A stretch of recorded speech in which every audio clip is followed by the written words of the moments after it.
2 நாட்கள் உருண்டோடிவிட்டன. அவந்திகா கொடுத்திருந்த கால வரையறையும் முடிவுக்கு வந்திருந்தது. மணி சரியாக 12 காட்ட, இதுக்கு மேல என்னால முடியாது, திஸ் இஸ் கிரேசி, நம்மளால கண்டிப்பா இது எல்லாத்தையும் முடிக்க முடியாது என்றபடி தலையில் கை வைத்து புலம்பவே ஆரம்பித்து விட்டார் ஒருத்தர். ஆமா, இன்னும் கொஞ்ச நேரத்துல என்னோட கண்ணு வெளியவே வந்து விழுந்துடும் போல. மற்றொரு குரல் அலுப்பாக வெளிவந்தது. யாராச்சும் உங்க டாஸ்க முடிச்சிட்டீங்களா? இல்லை, யாருமே முடிக்கவில்லை. இன்னும் சொல்ல போனால் மொத்த வேளையில் இன்னும் 80% வேலை முடிக்கப்படாமல் முழுதாக இருந்தது. அவந்திகா நாதன் எங்க? அவங்களை இங்க வர சொல்லுங்க. வந்து அவங்களே பார்க்கட்டும். எப்படி இவ்ளோ சின்ன டைம்ல அவங்க கொடுத்த மிஷனை நம்ம பினிஷ் பண்ண முடியும்? இப்படி ஒவ்வொருவரும் பொறிந்து தள்ளி கொண்டிருக்க, சரியான அந்த நேரத்தில் மெயின் கண்ட்ரோல் ரூமில் இருந்து அவந்திகா வெளியே வந்தாள். அவள் வெளியே வருவதை பார்த்த அனைவரும் அவளிடம் குறை சொல்ல விரைந்தனர். மிஸ் நாதன், நீங்களே பாருங்க, நாங்க எல்லாரும் எங்களால முடிஞ்ச அளவு எங்களோட எஃபர்ட்டை போட்டு பார்த்துட்டோம். ஆனா எங்களால நீங்க சொன்ன டைம்குள்ள நீங்க கொடுத்த டாஸ்க முடிக்க முடியல. உங்களோட அரேஞ்ச்மெண்ட் மொத்தமும் தப்பு. இது இன்னும் எங்களோட மன உறுதியை தான் பாதிக்கும் என்று ஒருவர் கூற, இதனாலதான் நான் முன்னாடியே சொன்னேன், உங்களுக்கு எங்க வேலையை பத்தி சரியா தெரியாது, அதனால எங்களுக்கு லீட் பண்ண ட்ரை பண்ணாதீங்கன்னு. கேட்டாதானே? தெனாவெட்டாக உதட்டை சுளித்தபடி சொன்னாள் வினிதா. மற்ற எல்லோரிடமும் கூட ஒரு முக சுளிப்பு இருந்தது. அவள் மேலும் மேலும் இப்படி அவர்களை வற்புறுத்தி டாஸ்குகளை முடிக்க சொன்னால் மிஷன் மொத்தமும் தோல்வியாகத்தான் முடியும் என்பதே அவர்களின் எண்ணமாக இருந்தது. அவந்திகா மட்டும் பெரிய குடும்ப பின்னணியில் இருந்து வராதவளாக மட்டும் இருந்திருந்தாள் இந்நேரம் சொற்களாலேயே அவளை அவர்கள் கிழித்து எரிந்திருந்தாலும் ஆச்சரியப்படுவதற்கில்லை. அவர்கள் ஒன்னும் முட்டாள்கள் இல்லையே. அவளை பகைத்து கொண்டால் பின் விளைவு பலமாக இருக்குமோ என்ற எண்ணம் அவள் இங்கு வந்திருக்கும் பின்னணியை வைத்து தோன்றாமல் இல்லை. அதோடு அவர்கள் இருப்பது மிலிட்ரியில். அவர்களின் மேலதிகாரியின் கட்டளைகளை மறுக்காமல் கேட்டு நடப்பது அங்கு மிக முக்கியமான விதியாகும். எல்லோரின் கோபத்தையும் ஆற்றாமையும் பொங்குதலையும் பொறுமையாக கேட்டவள், நீங்க ஒர்க் முடிச்சிருந்தாலும் சரி, இல்ல முடிக்கலனாலும் சரி, நீங்க எல்லாரும் இதுவரையும் பண்ண ஒர்க்குக்கான காப்பீஸ எனக்கு அனுப்புங்க. நான் நாளைக்கான டாஸ்க உங்களுக்கு கொடுக்கறேன் என்று சொன்னபடி அவளுக்கு அக்ஷய் நியமித்து இருந்த அசிஸ்டன்டிடம் சில பேப்பர்ஸை கொடுத்து எல்லோருக்கும் அவரவர்க்கான வேலையை பிரித்து கொடுக்க சொன்னாள் அவந்திகா. அவளது அசிஸ்டன்ட்டும் ஓகே மேடம் என்று சொல்லிவிட்டு கைகளில் நிரம்பிய பேப்பர்ஸோடு முன்னே நகர, இதையெல்லாம் பார்த்து அறையில் இருந்த எல்லோரும் திகைத்து நின்றனர். மிஸ் நாதன், என்ன இதெல்லாம்?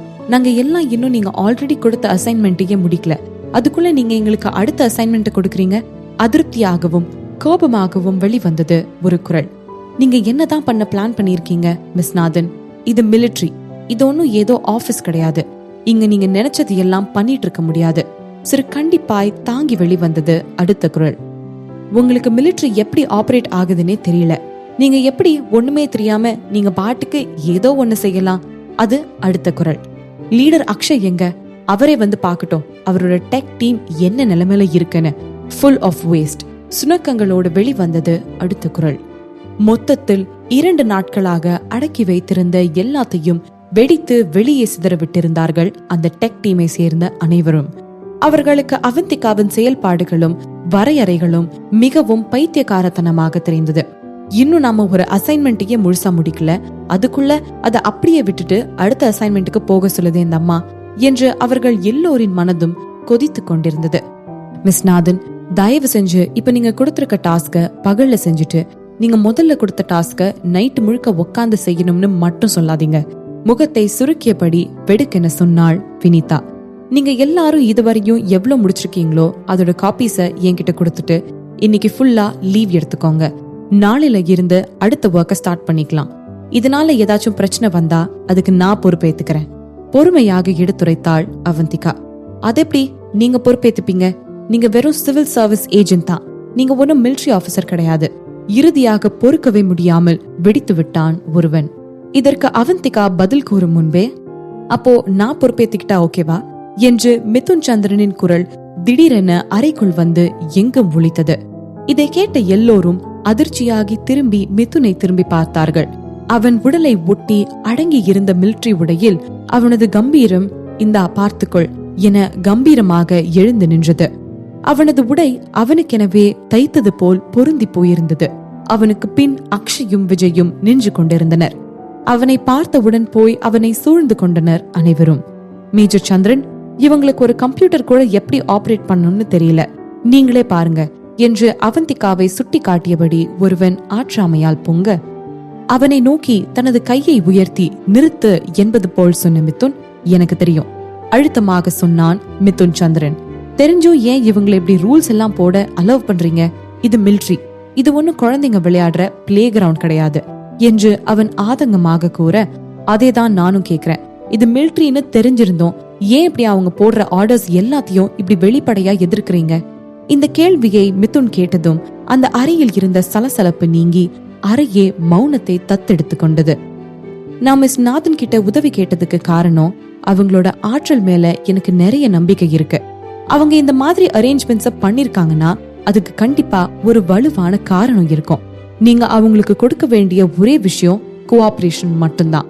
எல்லோரின் மீதும் பார்வையை சுழல விட்டபடி மிதுன் நிறுத்தி நிதானமாக சொல்ல, ஆனா மேஜர், நாங்க நம்ம ட்ரூப்போட ட்ரெயினிங் ஸ்பீட் பத்தி மட்டும்தான் கவலைப்படுறோம் என்று ஒருவன் சொல்ல வந்ததை சொல்லி முடிக்கும் முன்பே, இங்க இருக்க யாருக்கும் இந்த விஷயத்துல நான் கவலைப்படுற அளவை விட அதிகமா கவலைப்படுற அளவுக்கு காரணம் இருக்காதுன்னு நினைக்கிறேன்.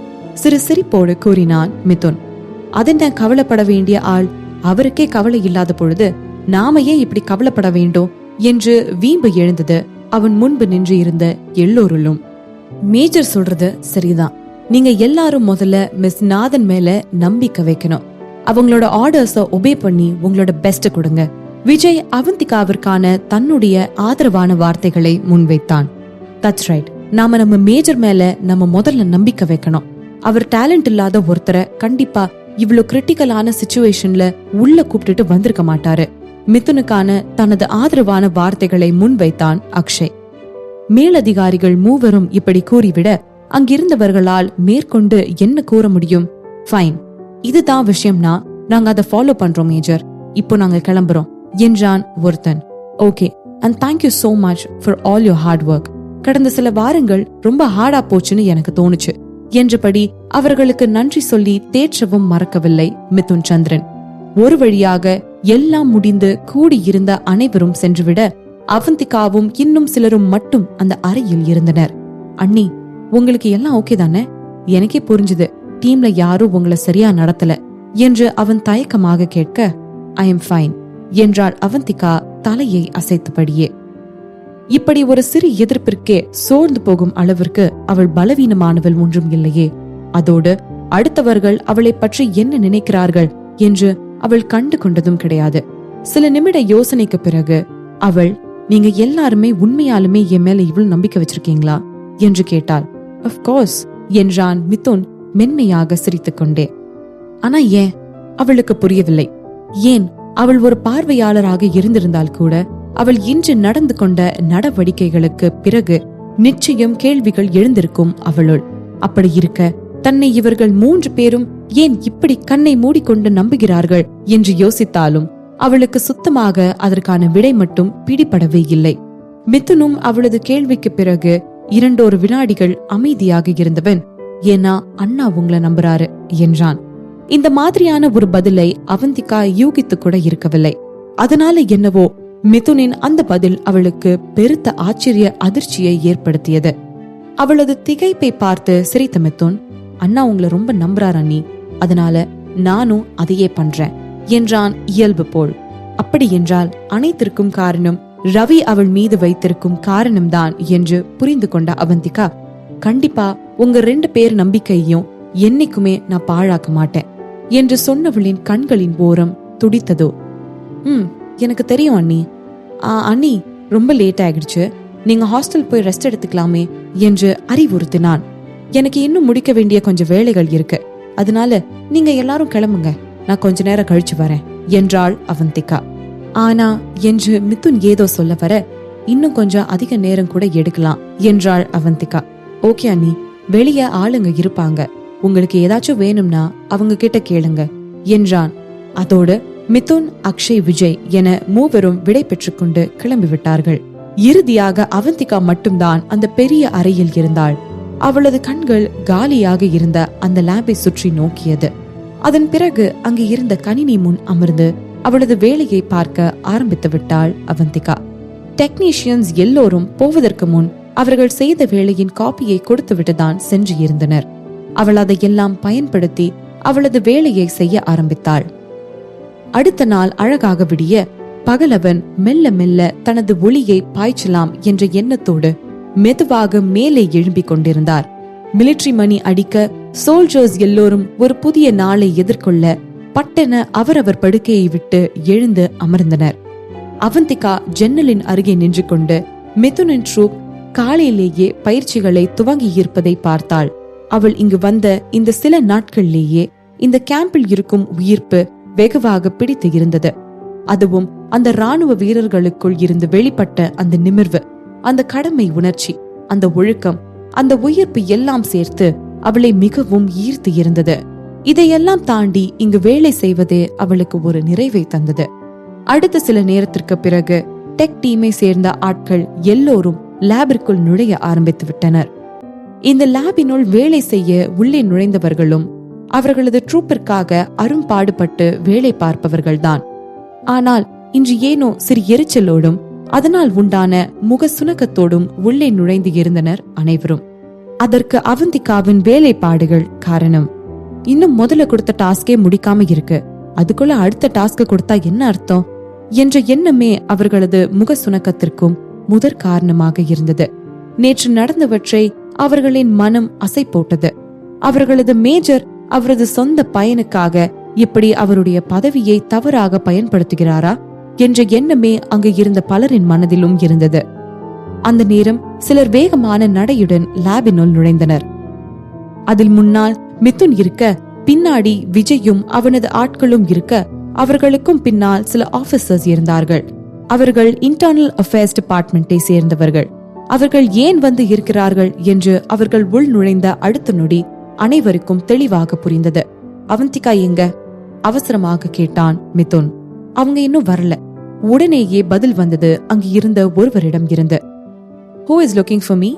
என்றபடி மெயின் கண்ட்ரோல் ரூமில் இருந்து வெளிவந்தது அவந்திகாவின் குரல். இதை பார்த்து அந்த லேபினுள் இருந்த அனைவரும் திகைத்தனர். இத்தனை நேரமாக அவள் அங்குதான் இருக்கிறாள் என்று கூட அவர்களுக்கு தெரியவில்லை. இவளை பார்த்ததும் மிதுனுக்கு பின்னால் நின்று கொண்டிருந்த 3 ஆபீசர்ஸும் முன்னால் நகர்ந்து வந்தனர். நீங்க தான் அவந்திகா சிதம்பரநாதனா என்று கேட்டார் அம்மூவரில் தலைமை வகுத்த ஒருவர். நான் தான். நிமிர்வாக அவரது கண்களை பார்த்து பதில் சொன்னாள் அவந்திகா. மிதுனின் கண்களில் இருந்த தீவிரத்தை கண்டவளுக்கு நிலைமையின் தீவிரமும் புரிந்தது. Miss Nathan, nice to meet you. We are from Internal Affairs Department. இன்னைக்கு காலையில எங்களுக்கு ஒரு ரிப்போர்ட் வந்திருந்துச்சு. அந்த ரிப்போர்ட் என்ன சொல்லுதுன்னா, நீங்க சில நாட்களுக்கு முன்னாடி தான் செகண்ட் இன் கமாண்டா பதவி வகிக்க ஆரம்பிச்சிருக்கீங்கன்னு. ஆனா உங்களுக்கு செகண்ட் இன் கமாண்டா இருக்கிற அளவுக்கு தகுதி இல்லையா? அது எங்களோட மிலிட்டரி ரூல்ஸையும் வயலேட் பண்ற ஒரு விஷயம். அதனால நாங்க உங்களை இன்வெஸ்டிகேட் பண்ணணும்னு நினைக்கிறோம். சோ ஃபாலோ அஸ் என்று பொறுமையாக எடுத்துரைத்தார். இன்வெஸ்டிகேஷன் என்றதும் அவந்திகா ஏதும் பயந்து விடுவாளோ என்று எண்ணிய மிதுன், அவந்திகா நீங்க எதுக்கும் பயப்பட வேணாம், எனக்கு தான் இன்வெஸ்டிகேஷன் நடக்க போகுது என்றான். இதை கேட்ட அவந்திகா திரும்பி நின்று அந்த அறையில் இருந்தவர்களின் முகத்தில் அவளது பார்வையை அளாவ விட்டாள். அங்கு இருந்தவர்களின் முகத்தில் இருந்த உற்சாகத்தை அவளது பார்வை உள் வாங்கிக் கொண்டது. அதிலிருந்தே அந்த அறையினுள் இருக்கும் யாரோ ஒருத்தர் தான் அவளை பற்றிய அந்த ரிப்போர்ட்டை அனுப்பி இருக்க வேண்டும் என்று அவளுக்கு புரிந்தது. ஆனால் மிதுனையும் சேர்த்து அந்த ரிப்போர்ட்டில் இணைத்திருப்பார்கள் என்று அவள் எதிர்பார்க்கவில்லை. தனக்கு முன் நின்று கொண்டிருந்தவர்களின் முகத்தை எல்லாம் பார்த்தபடி, உங்கள யார் அந்த ரிப்போர்ட் பண்ணது என்று கேட்டாள். அவந்திகா இப்படி ஒரு கேள்வியை கேட்பாள் என்று அங்கு இருந்த யாரும் எதிர்பார்க்கவில்லை. அதிலும் அப்படி பண்ணி இருந்தாலும் எந்த அறிவு இருப்பவனாவது அதை ஒத்துக்கொள்வானா என்ன? என்னோட திறமைய சந்தேகப்பட்டீங்க, சரி. ஆனா என்ன பத்தி ரிப்போர்ட் பண்றது? நிச்சயமா யாரோ என் மேல மன கசப்பில் இருக்கீங்கன்னு நல்லா தெரியுது என்று அவள் சொல்லிக் கொண்டிருக்க, இதை கேட்டு பூர்வத்தை சுருக்கிய ஆபீசர்ஸ், அவந்திகா நாதன், இப்ப என்ன சொல்ல வரீங்க? எங்களோட இன்டர்னல் அஃபேர்ஸ் டிபார்ட்மெண்ட் ஒருத்தவங்க மேல இருக்கிற கோபத்துல பழிவாங்க அவங்களை யூஸ் பண்ணிக்கிற ஆயுதம் கிடையாது. இங்க ஏதாவது அன்லாஃபுல் கண்டக்ட் நடந்தா அதை நாங்க விசாரிப்போம். அதுக்குதான் எங்களை வச்சிருக்காங்க என்றார். The fact is, I don't like to be treated this way. என்னை இப்படி நடத்துறது எனக்கு பிடிக்கல பட்டென்று சொல்லி அங்கு இருந்த அனைவருக்கும் அதிர்ச்சியை கொடுத்தாள் அவந்திகா. இவ ரொம்ப அரகெண்டா நடந்துக்கிறாள். ஏன் மிதுன் கூட அவந்திகாவின் இந்த வார்த்தைகளில் திகைத்து போய்விட்டான். அவந்திகா கூறியதை கேட்டு கொதித்த ஆபீசர்ஸ், மிஸ் நாதன், இப்போ இன்வெஸ்டிகேஷனுக்காக எங்க கூட வாங்க, கராராக கூறினார். ஷூர், ஆனா அதுக்கு முன்னாடி என்ன பத்தி ரிப்போர்ட் பண்ணி இவ்ளோ முட்டாள்தனமா நடந்துகிட்ட அந்த ஆள் யாருன்னு எனக்கு தெரியணும் என்றாள் சிரிசிரிப்போடு. அவந்திகா நாதன், என்ன மாதிரியான ஆட்டிடியூட் இது? உங்களை பத்தி ஒருத்தவங்க ரிப்போர்ட் பண்ணிட்டாங்கன்ற ஒரே காரணத்துக்காக இப்படி வஞ்சம் வச்சு ஏன் உங்களையே நீங்க தாழ்த்திக்கிறீங்க? அதோட உங்களை பத்தி ரிப்போர்ட் பண்ணிருக்கிறதும் ட்ரூப்போட வளர்ச்சிக்காக தான் என்று வினிதா கொந்தளிக்க, வினிதாக்கா சொல்றது சரிதான், ஒருவேளை நீங்க தகுதியான ஆளா இருந்தா நீங்க ஏன் பயப்படுறீங்க என்று கேட்டான் ஒருத்தன்.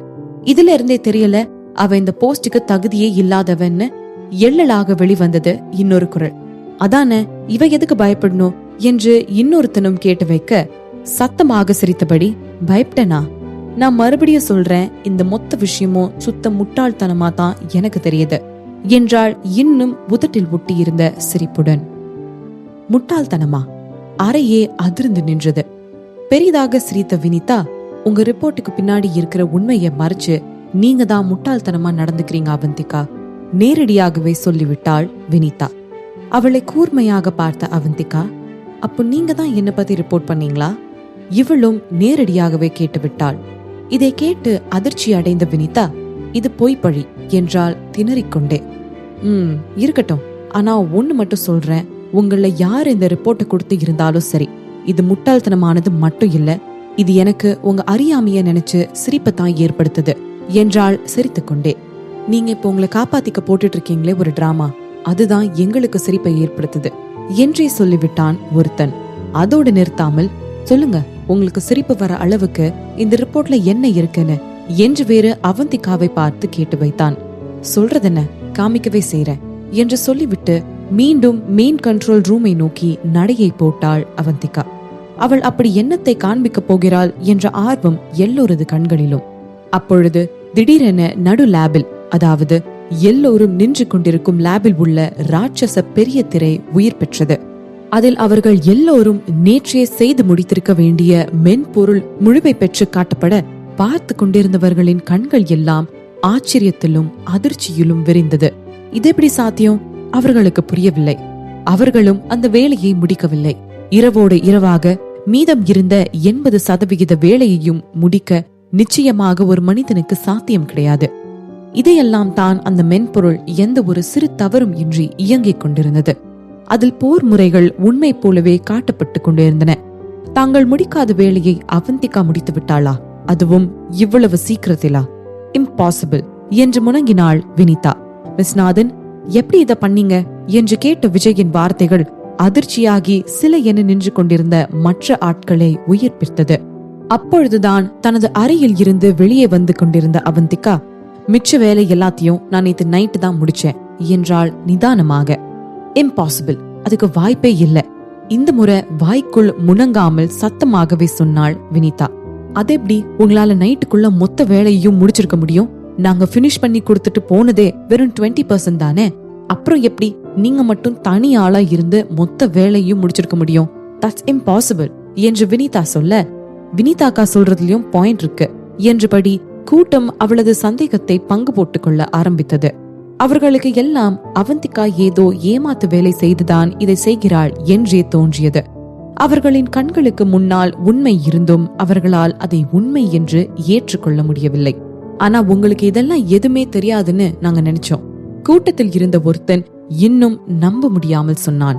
ஆமா, அதெப்படி நாங்க எல்லாரும் சேர்ந்தே முடிக்க முடியாத வேலைய உங்க ஒருத்தரால மட்டும் முடிக்க முடியும்? லாஜிக் பேசினான் இன்னொருத்தன்.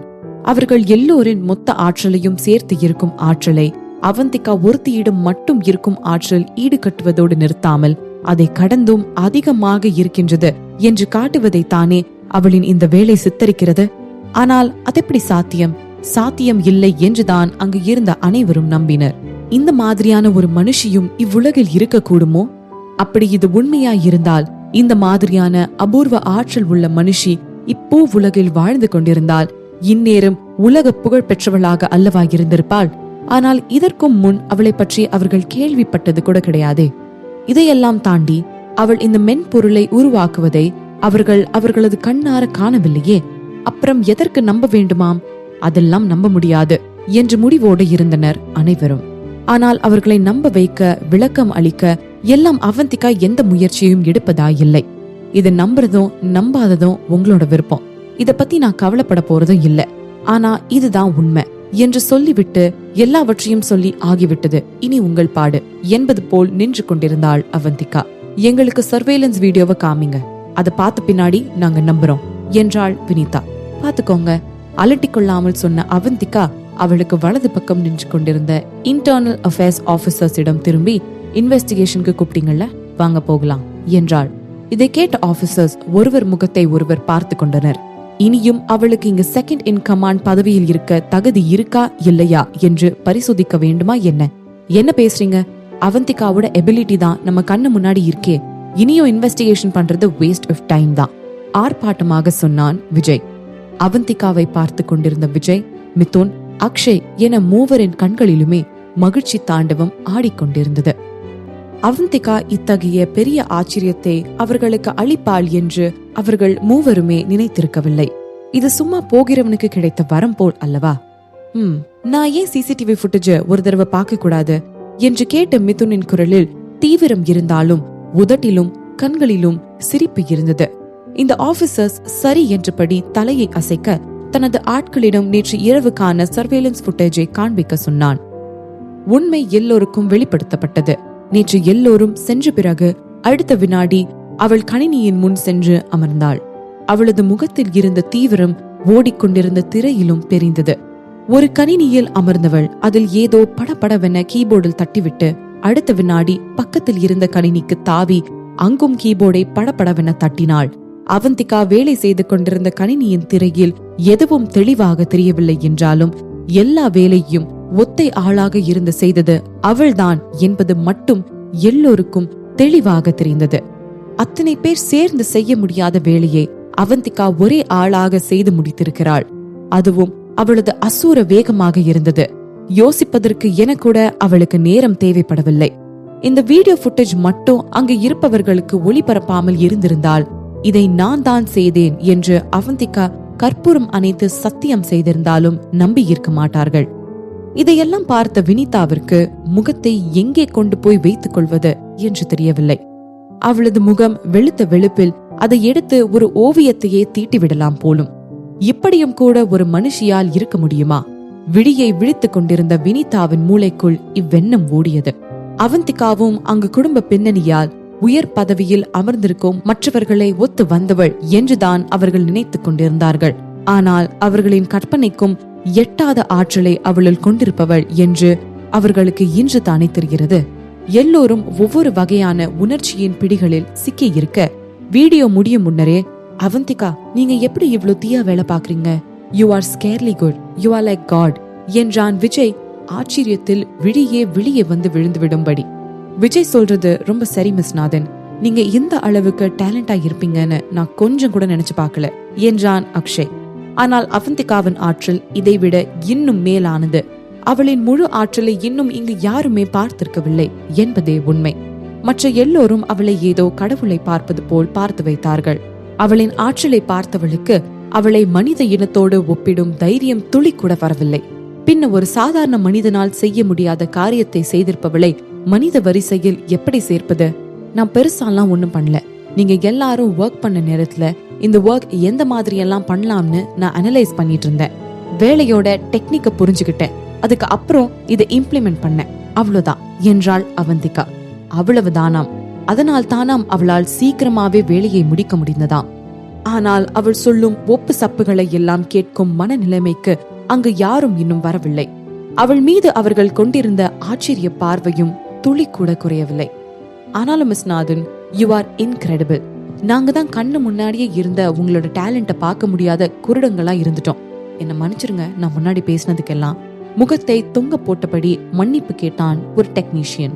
அவனை அடுத்து பல மன்னிப்புகள் அவந்திகாவிடம் எல்லோராலும் வைக்கப்பட்டு கொண்டே இருந்தன. மிஸ் நாதன், நான் பண்ணது தப்புதான், இதை மன்னிச்சிருங்க. ஆமா மிஸ் நாதன், நானும் சாரி. இந்த நிமிஷத்துல இருந்து நீங்க தான் நம்ம டெக் டீமோட ஐடல். என்ன எல்லாரும் ஒத்துக்கிறீங்க தானே? ஆர்ப்பாட்டமாக கேட்டான் ஒருத்தன். ஒத்துக்கிறோம், கோரஸாக பதில் வந்தது. அவந்திகா அக்ஷயிடம் சொல்லி இருந்தபடியே மொத்த ஆட்களையும் ஒரே அடியில் கவிழ்த்து விட்டாள். அங்கு நிறைய அனுபவம் பெற்ற பல டெக்னீஷியன்ஸும் நிறைய இள டெக்னீஷியன்ஸும் இருந்தார்கள். எல்லோருமே வயது அனுபவ வித்தியாசம் பாராமல் அவந்திகாவின் ஆற்றலை ஒத்துக்கொண்டார்கள். ஏன், வினிதாவிற்கு கூட அவள் இதுவரை அவளது வாழ்க்கையில் பார்த்த பெஸ்ட் கம்ப்யூட்டர் எக்ஸ்பர்ட் அவந்திகா தான் என்றே தோன்றியது. அவந்திகாவை பற்றி அவளுள் எழுந்த அந்த எண்ணம் அவளது மனதை உசுப்பி விட்டாலும் இனி அவளால் அவந்திகாவிற்கு எதிராக எதையும் பேச முடியாது. அவளால் முடிந்த ஒரே விஷயம் அங்கே அமைதியாக நின்று நடப்பவற்றை வேடிக்கை பார்ப்பது. நான் தான் சொன்னல, நம்ம மேஜர் ஒரு ஆளை செலக்ட் பண்ணாருன்னா அவங்க கண்டிப்பா தப்பா இருக்க மாட்டாங்கன்னு. அவரோட கணிப்பும் என்னைக்கும் தப்பா இருக்காது. அப்படி இருக்கும்போது அவரை பர்சனலா இன்வைட் பண்ண ஏஜென்ட் எப்படி இந்த வேலைக்கு தகுதி இல்லாதவங்களா இருப்பாங்கன்னு நீங்க எல்லாம் நினைச்சீங்க? ரிப்போர்ட் பண்றதுக்கு முன்னாடி கொஞ்சம் வெயிட் பண்ணி அனலைஸ் பண்ணி இருந்தா இப்படி இன்னைக்கு இந்த மாதிரி சங்கடமான சிச்சுவேஷன்ல நிக்க வேண்டிய நிலைமை வந்திருக்காதுல என்றான் மிகவும் நல்லவனாக. பயபுலைக்கு வாய் மட்டும்தான் கொஞ்சம் நீளம், ஆனா மனசு தங்கம்ல. ஆமா விஜய் சார், நீங்க வேணும்னா பாருங்க, மிஸ் நாதன் மேல ரிப்போர்ட் பண்ண ஆளு அவங்க முட்டாள்தனத்தை நினைச்சு தன்னை தானே ஓங்கி ஒரு கொட்டு வச்சுக்குவாங்க. அதோட கண்டிப்பா இனி ஃபியூச்சர்ல யாரும் மிஸ் நாதன் பத்தி ரிப்போர்ட் பண்ண மாட்டாங்க என்றான் ஒரு டெக்னீஷியன். எல்லோருமே அவனது கூற்றை ஒத்துக்கொண்டார்கள். இனி இப்படி ஒரு சம்பவம் மறுபடியும் நடந்தாலும் நிச்சயம் அவந்திகா அதை சும்மா விட்டாலும் இவர்கள் சும்மா விட மாட்டார்கள் என்பது மட்டும் திண்ணம். ஏனென்றால் நம் மக்களின் மனது அப்படி. ஒருமுறை அவர்களது மனதை உண்மையால் ஜெயித்து விட்டால் அதன் பிறகு என்ன நடந்தாலும் அவர்களை விட்டு கொடுக்க மாட்டார்கள். இனியாச்சும் அவந்திகாவை ரெஸ்பெக்டோட நடத்துங்க, ஏன்னா அவங்க தான் நம்ம ஹோப், நம்ம பிரைட் என்றான் விஜய் முகத்தில் புன்சிரிப்போடு. தட்ஸ் ரைட், நம்ம எல்லாம் சேர்ந்து இனி வேலை பார்த்தா வெற்றி நம்மளுக்கு தான் என்று களிப்பாக மிதுன் சொல்ல, எஸ் மேஜர் ஒருமித்து வந்தது எல்லோரின் குரலும். எல்லோரது குரலிலும் அத்தனை உற்சாகம். மேலும் இன்டர்னல் அஃபேர்ஸ் ஆபீசர்ஸ் கூட இன்வெஸ்டிகேஷனை வைத்துக் கொள்ள வேண்டாம் என்று சொல்லிவிட்டார்கள். அவர்களுக்கு அவந்திகா மீது இப்பொழுது முழு நம்பிக்கை வந்திருந்தது. இதை புரிந்த ஆபீசர்ஸும் பெட்டி படுக்கையை கட்டிக்கொண்டு நடையை கட்டி தயாராகிவிட்டார்கள். மிதுனும் அவந்திகாவும் சில பேப்பர்ஸ் விஷயங்களை முடித்துக் கொடுக்க அவர்கள் அந்த இடத்தை விட்டு கிளம்பிவிட்டார்கள். அதன் பிறகு போகும் நெடுகிலும் மிதுனின் முகம் பளிச்சென்று சிரிப்பு இருந்தது. அண்ணி, என்னால இன்னுமே நம்ப முடியல. அண்ணா ஏன் உங்களை அவ்வளோ நம்புறாருன்னு இப்போதான் எனக்கு புரியுது. உங்களை கூட வச்சுக்கிட்டு இப்பவே என்னால ஆதித்யா தோத்து போக போற முகம் என் கண்ணு முன்னாடி தெரியுது. நீங்க தான் எங்க டீமுக்கு கிடைச்ச பெரிய கிஃப்ட். இப்போ எனக்கு முழுசா நம்பிக்கை வந்துருச்சு அண்ணி, நாம தான் கண்டிப்பா ஜெயிக்க போறோம் என்றான் துள்ளலுடன். ஆக்சுவலா கண்டிப்பா என்னோட எஃபர்ட்டால மட்டும் இது நடக்கல. உங்களோட பெரிய கிஃப்ட் டெக் டீம் தான். அவங்களோட மன உறுதியையும் தன்னம்பிக்கையையும் நீங்க அதிகப்படுத்தினாதான் வெற்றி நம்மளோடதாகும் என்றாள் அவந்திகா. அவள் என்ன சொல்ல வருகிறாள் என்று மிதுனுக்கு புரிந்தது. அதனாலதான் நீங்க இதெல்லாம் பண்றீங்களா அண்ணி என்று கேட்டான் சிரிப்புடனேயே. அவர்கள் செய்து முடிக்க முடியாத டாஸ்கை அவர்களுக்கு கொடுத்து அவர்களது ஆற்றலையே ஜெயித்து மேலும் மேலும் அவர்களை கடுமையாக உழைக்க வைக்கிறாள் என்று மிதுனுக்கு புரிந்தது. அதனால் அவனது கேள்விக்கு அவந்திகா ஆமாம் என்பது போல் தலை அசைத்தாள். அவளை ஆழ்ந்து பார்த்த மிதுன் சந்திரன், அண்ணி, நான் இதுவரையும் பார்த்ததுலயே மோஸ்ட் இன்டெலிஜென்ட் உமன் நீங்க தான். அண்ணா ஏன் உங்களுக்காக இந்த தொங்குறாருன்னு எனக்கு இப்போதான் புரியுது. நீங்க மட்டும்தான் அண்ணி, நீங்க மட்டும்தான் அவரை நேசிக்கிற ஒரே பொண்ணு. அவரோட மொத்த இதயத்துக்குள்ளேயும் நீங்க மட்டும்தான் நிரம்பி இருக்கீங்க என்றான்.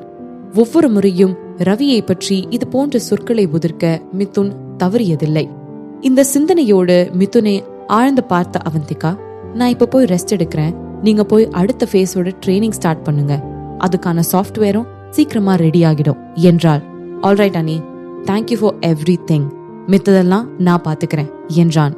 அவந்திகாவும் தலை அசைத்து விட்டு சென்றுவிட மிதுன் இன்று நடந்ததை எல்லாம் ரவியிடம் சொல்வதற்காக தனதரை நோக்கி விரைந்தான் மிதுன் சந்திரன்.